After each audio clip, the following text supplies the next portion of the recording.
Hi guys, James at Rampant Lion Reviews again for you today with another beer review.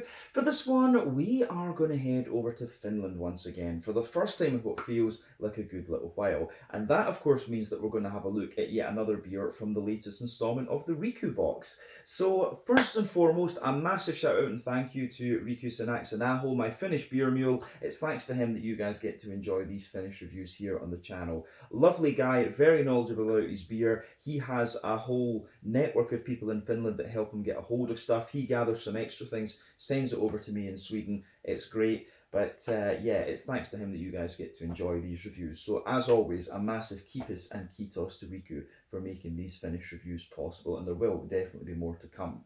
But the beer that we're going to have a look at today comes from a brewery that I've never tried anything from before. This is another brewery that's new to the channel. These guys are quite interesting though. Riku's found some really interesting points about the history of this brewery, and the beer itself is a style that I quite enjoy. It's also a sub-style that I very much enjoy, and also one that we don't get to review all that often on the channel. So needless to say, I'm very curious to see what this beer is going to have in store for us. I've heard good things about this one. Hopefully it's another good beer. Hopefully it makes for an interesting review, and as always I hope that you guys watching enjoy my take on this one as well. So yeah, for this review then, we are going to go to a little place called Ravijärvi, which is in Kymenlaakso region in the very southeast of Finland, actually very close to the Russian border, and we're going to have a look at my first beer from Takatalo Tompuri Panimo, or in English, Takatalo and Tompuri Brewery. So this particular beer is called Kaski Savubock.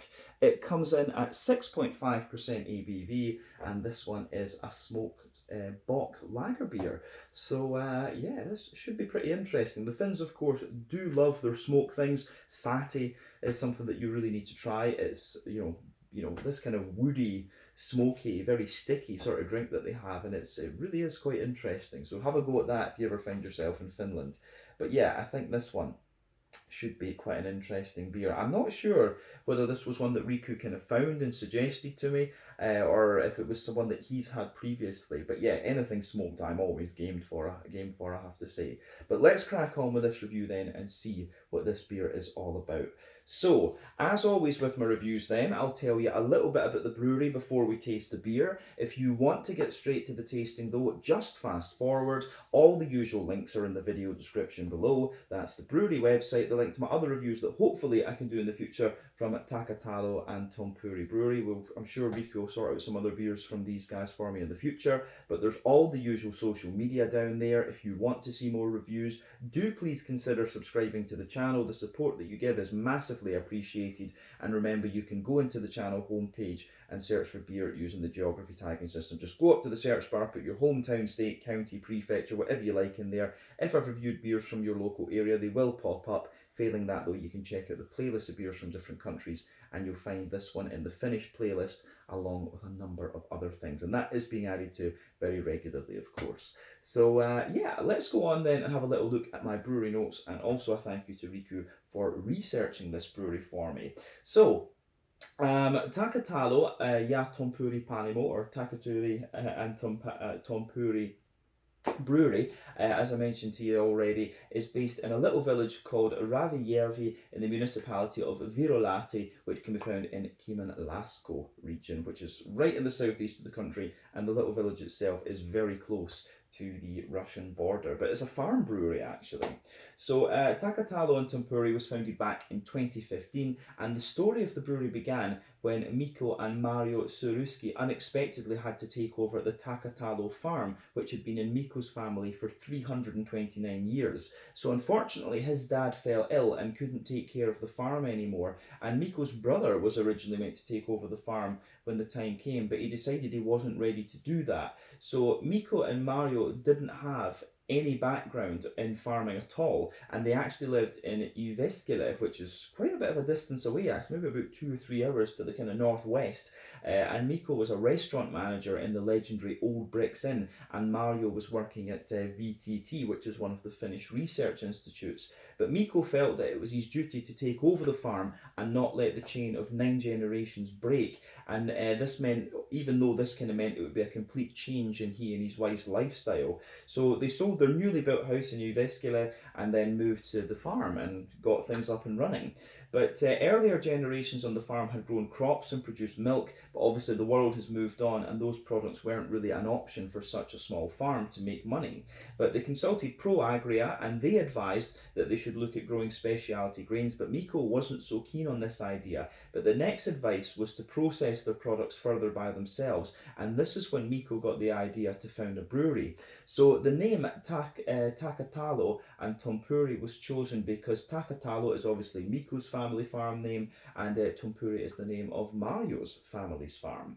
So they got some help from Mikko Salmi, who's well known around the Finnish beer scene as a brewer, and they ordered their brewing equipment from Hungary and a bottling line from the US. So Mikko Suruski was the brewer, but Mario took care of the office work, and the start was rough. Apparently, Mikko says that the alcohol-related things are more strictly controlled in Finland than nuclear weapons are controlled in some countries. So yeah, you know, a lot of breweries have it very hard in Finland to get themselves off the ground.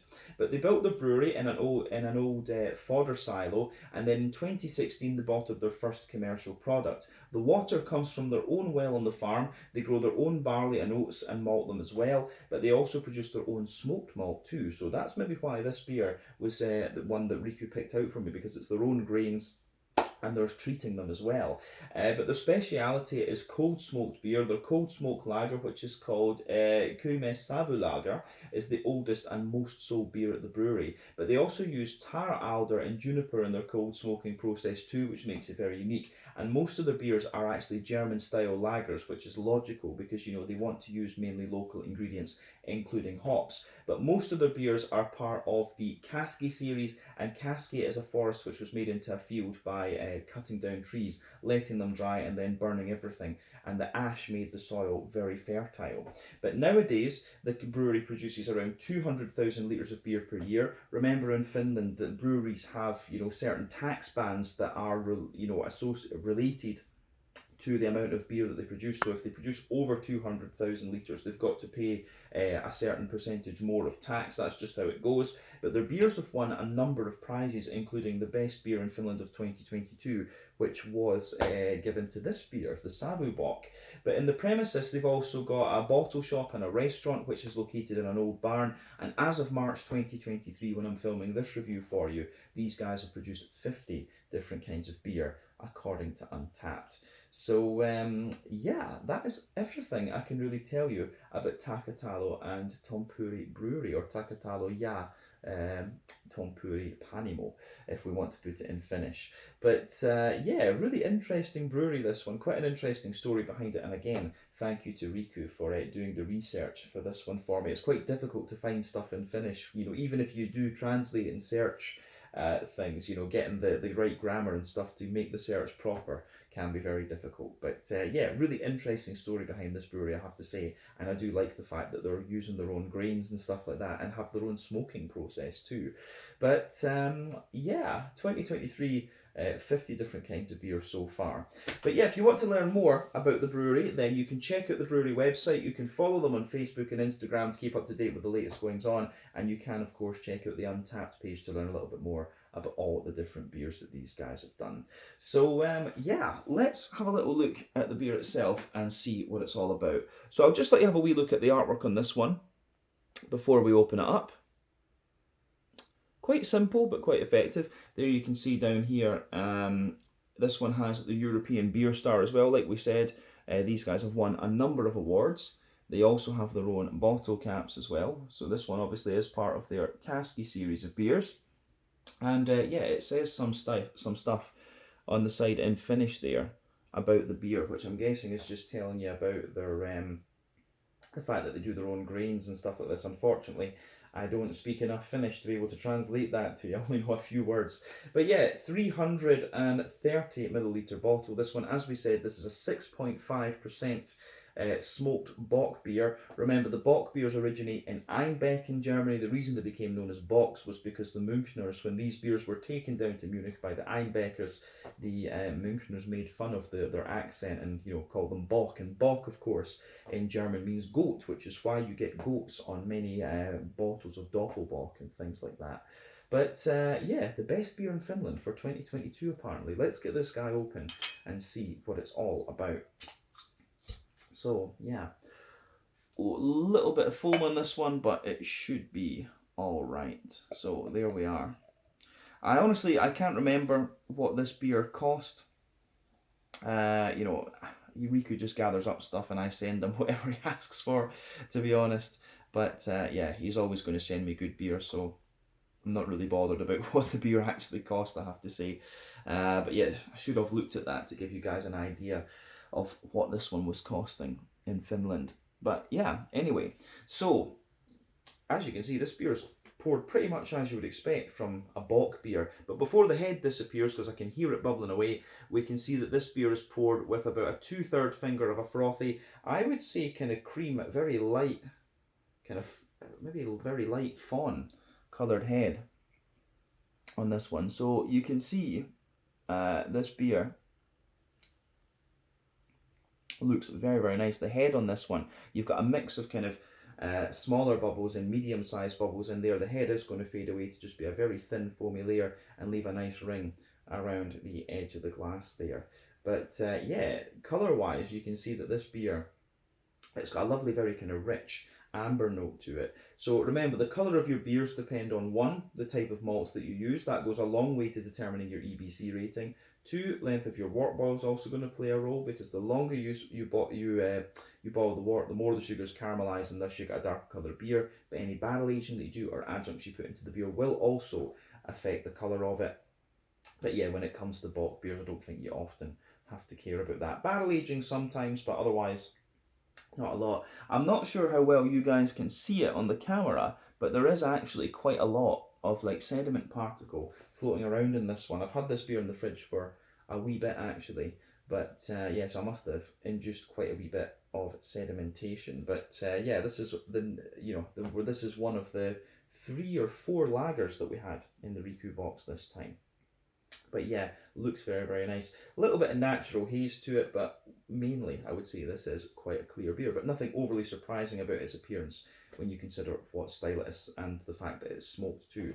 So let's have a wee look at the aroma then and just see what this beer is all about. Okay. So aroma wise, this one's actually, it's not madly punchy, to be honest with you. It's actually, you have to sugar the beer up to get the aroma out of it. But I will say the smoky character in this one is really quite similar to, it's closer definitely to the Bamberg Rauch malts than it is to, say, Scottish peat or something like that. So yeah.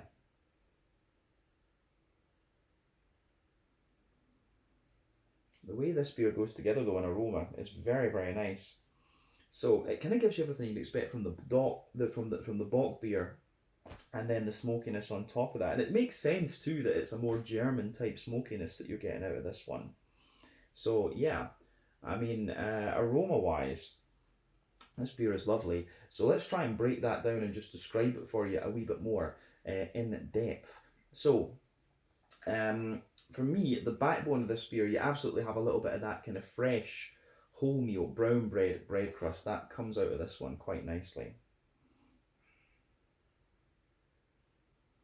On top of that, so yeah, you've got the bread crust, like I say. On top of that, you've got a little bit of a sweet rye bread in there, which is good.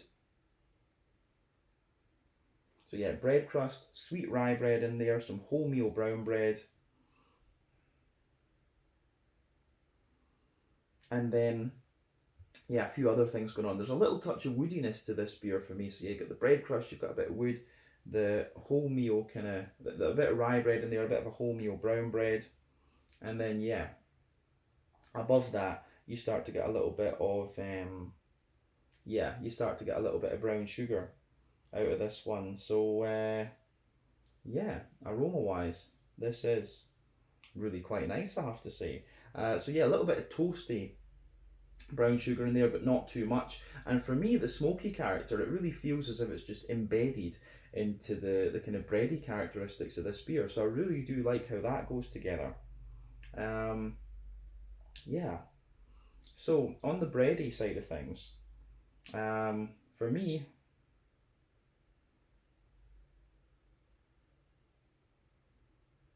yeah. And the bready side of things, like I say, it's got a mix of a kind of rye bready character, but also like also a little bit of a, you say, yeah, a little bit of wholemeal brown bread, a little bit of rye bread, and then the smokiness that's in there. And the smokiness is quite sort of meaty, I would say. You can definitely get some of the junipery woodiness out of it as well, which is kind of interesting. So this beer does have a wee bit of a kind of satty type thing to it. And the Finns, as I say, they love smoky stuff. You find over in Finland quite a lot of Scotch whisky barrel aged imperial stouts and stuff like this. You know, especially from with the Isla whiskey barrels. So yeah, they absolutely love their smoky stuff there. And this beer, it really it reminds me of the sati that Riku and I had in Finland, actually, in Helsinki with my dad. It took us ages to drink that thing because it was just so thick. But yeah, it was lovely. On the So on top of that, as I say, there's a little touch of brown sugar in there, a wee bit of kind of, there's a bit of a leathery brown sugar, a little bit of toasty caramel, and yeah, I think that, to be honest, covers everything we need to say about the malty and yeasty side of the aroma here. On the hoppy side of things, for me, I don't know if these guys are producing their own hops actually, but the hops in this one, they smell a little bit different, but they have got some kind of German character to them. In a sense, there's a little bit of earthiness in there, a wee bit of herbal character, but for me, the green component in this beer really leans toward a more, it has a little bit of floral note, but it really leans toward a more kind of wet, grassy type character, I would say. So a lot of that coming out of this beer, actually. So yeah, that's quite interesting, actually. I like the way that this, I do like the way that the green component comes out of this one. On the fruity side of things, it's kind of what you'd expect as well. There's a bit of an oily pear. There's a little bit of a, yeah, there's a little bit of an oily pear. There's a good little bit of sultana in there as well. And yeah, oily pear, good little bit of sultana. And I think that pretty much, there's maybe a teeny little bit of like fresh green apple or something like that. But yeah, I think that pretty much describes the aroma of this beer. It really is very, very nice. So as I always say, take a wee bit of time just to enjoy the aroma of the beer before you get stuck into it. But I think this is about time to have a look at this beer. So yeah, this one is the Kaski Savubock at 6.5% ABV from, let me just make sure I get this right, Takatalo Tompuri Takatalo and Tompuri Brewery in English, in southeastern Finland. Let's get stuck into this one. Very curious about this. Slange, skål, cheers, keepies.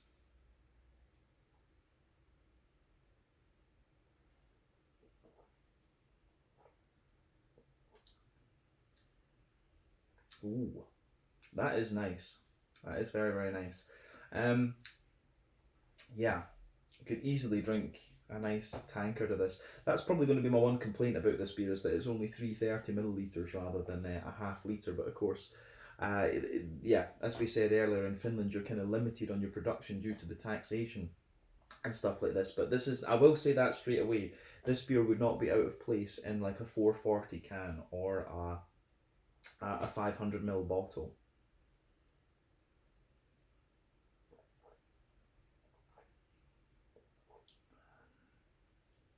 But yeah, this is very nice. The first impression I have of this one is it's very, very clean. It's got a little bit of the oiliness to it. It's got the kind of sweetness and things that you would want of the Bock. It's got the drinkability of a lager. And it's also just got the smokiness that comes out in the aftertaste. What I would say though is that the smokiness and the flavours you get from that, actually, it deviates quite a bit. It really does deviate quite a little bit from what you would expect in that sense. Yeah, the flavour profile when it comes to the smoke deviates quite a little bit in terms of the kind of dryness and stuff like that. So yeah.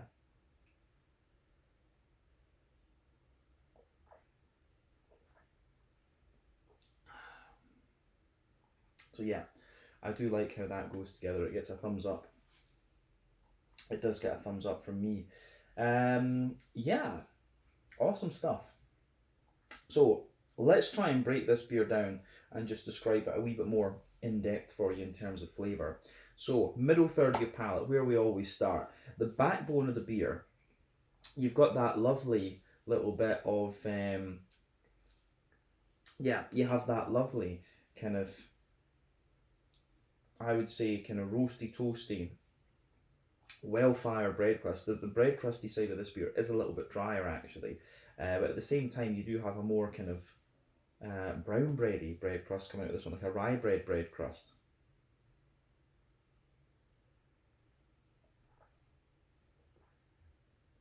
So, yeah, the way that goes together is also, very,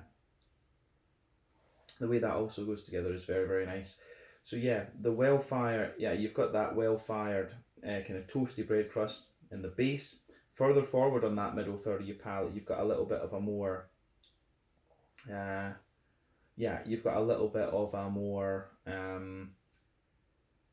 kind of woody type character in there. So yeah, a little bit of woodiness, and that comes out more and more the further into the aftertaste you go. This beer gets a little bit more grainy, a little bit more dry in that sense. But above the bread crust, you get a wee bit more. You get a wee bit more of a kind of, how would you say, kind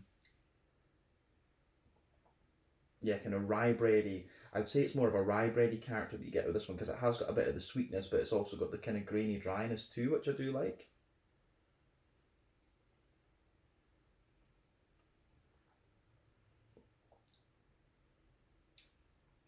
So yeah, the grainy dryness that you get out of this beer is nice.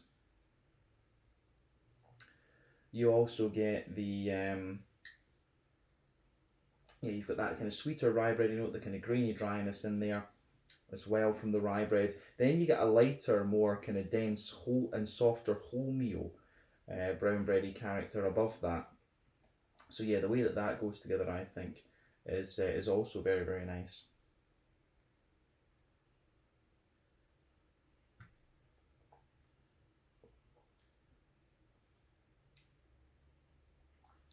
So yeah,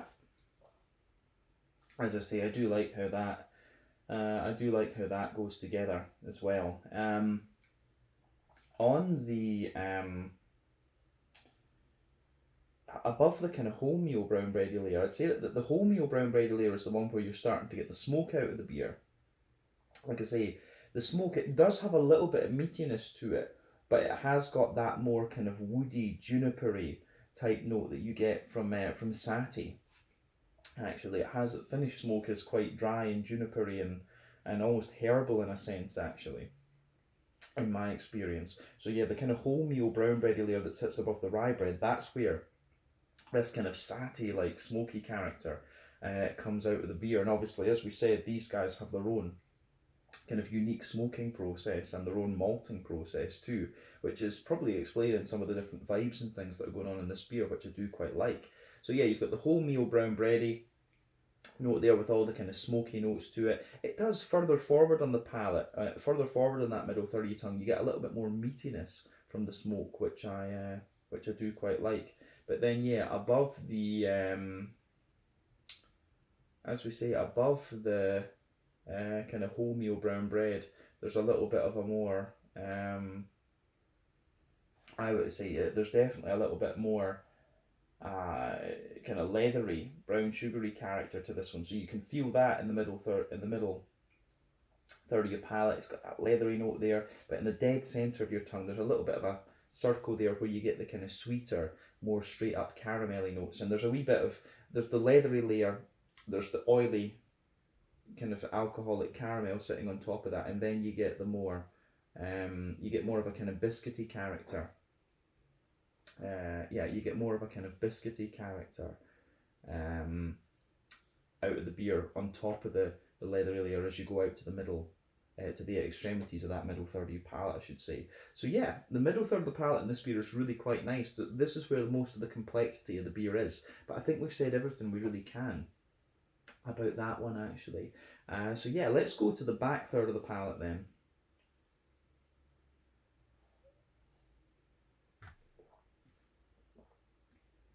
So the border region between middle and back third of your palate, you do get a little bit of a kind of bready build up in there. So you can feel that nice kind of straight up, kind of wholemeal brown bready sort of thing. The base of the back third of your palate, the base of the back third of your palate, the layers are quite similar in this one, but of course, as I always say, the back third of your palate, you get the more dry and bitter flavours compared to sweeter flavours that come out further forward. So yeah, you've got the bread crusty note in there, which is a little bit drier. You've got an almost kind of crackery layer above the bread crust on the back third of the palate for me though. Then you get the rye bready notes, which are, they feel a little bit lighter and a little bit more airy, but again still a little bit drier. Then you've got the wholemeal bready layer above that, which has the dryness from the smoky note in there. And then yeah, above all of that, you can feel there is just like another bit of kind of bread crust or something like that. So all of these layers in the back third of the palate are a bit more tall and a bit more airy. Then above everything else, you have the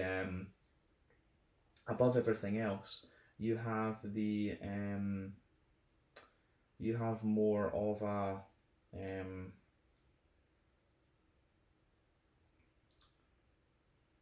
above all of that, you've got a little bit more of a kind of yeasty character. So it's like a more airy farmhousey wholemeal brown bread with a little bit of honeycomb to it as well. But definitely back third of the palate, you can feel the flavour is taller. Then as you come further forward into the middle third of the palate, it condenses down and squashes together that wee bit more. And again, that's very, very nice.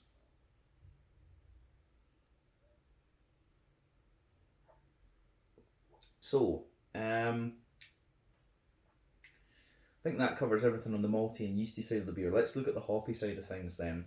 So, back corners of the palate, you've got a nice little bit of earthiness in there. And as you move further forward, it's got a little bit of a smooth herbal character. And then as you push further forward toward the front corners of the palate, it's got a little bit more of a kind of floral note to it. But the front curve of your tongue, round that, it's definitely a kind of wet, grassy sort of thing. I would be very curious to know whether this is that this beer does contain some Finnish hops actually, because it feels kind of German like in the sense that the grassiness is a little bit brighter, but it feels kind of wet. It kind of reminds me, the hoppy character in this one actually reminds me of the Remeluv Gårdsbryggeri Skånsk Pilsner, and that uses hops that are grown in this county here in Sweden, Skåne. So yeah, potentially in Scandinavia the soil profiles aren't madly different, I guess, but you never know. So yeah, it could be something like that. They might be using some Finnish hop variety in this beer. So yeah, that's quite interesting. But on the to say, for me, the green component of this beer is quite a wet, grassy character that really shines through on this one, and I do like that. So yeah, the border region between we can look at the fruity side of the beer now. So then, yeah, the border region between front third and middle third of your palate, you do get a little bit of a kind of bready build up in there, kind of more brown bready sort of thing. The base of that front third of your palate, there's a little bit of bread crust in there. There's a wee bit of woodiness as well, and then yeah, you've also got some of the kind of brown bread, and then you get that nice oily bubble where the juicy fruity esters just roll their way out of the beer.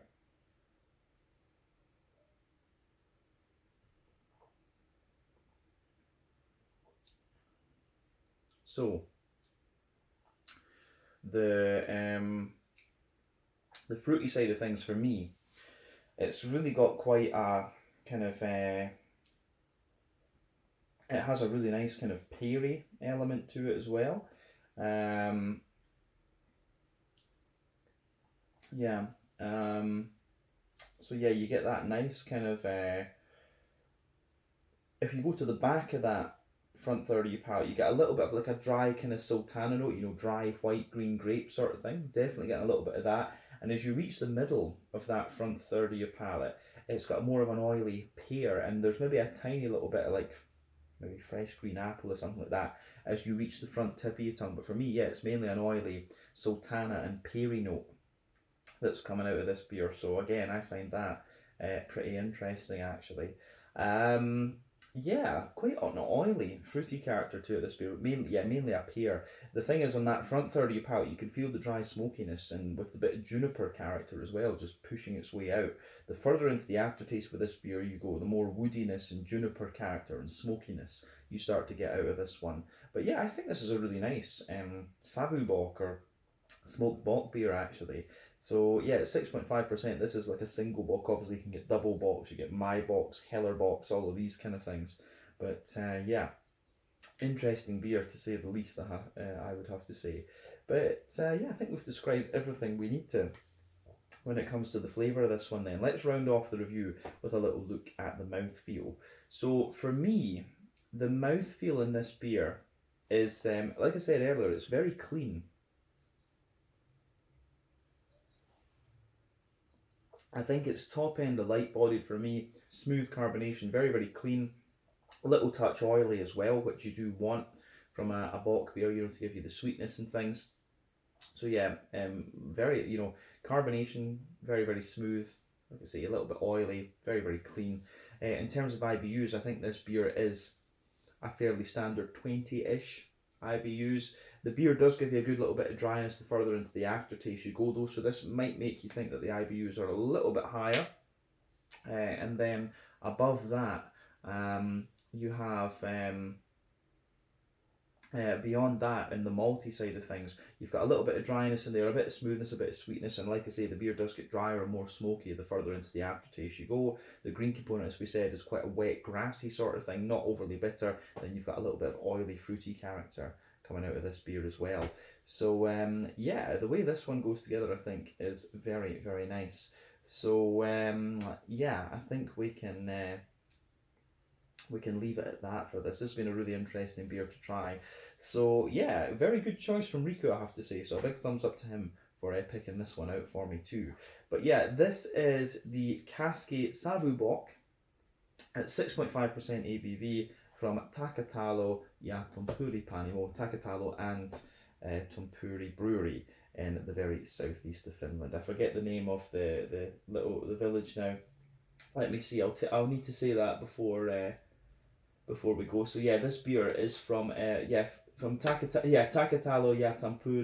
Tompuri Panimo in Ravijärvi in the southeast of Finland. So once again, thank you for watching my beer reviews. Until the next time, please like, subscribe, share, all the usual YouTube stuff. Let me know your own thoughts on this beer in the comment section below. Let me know what your favourite beers are from Takatalo Tompuri, and we will no doubt return to these guys again at some point over the next little while. But if they're doing German lagers, I would be very, very curious to see what they're doing. But this is pretty damn solid, and it does make me curious to try their other beers. That should be the main takeaway. But in the meantime, check out my social media, check out theirs, and I will see you guys in another review very soon. Very cool to review another smoke beer from Finland. So check these guys out. Slange, skull, cheers, kipis, and kitos.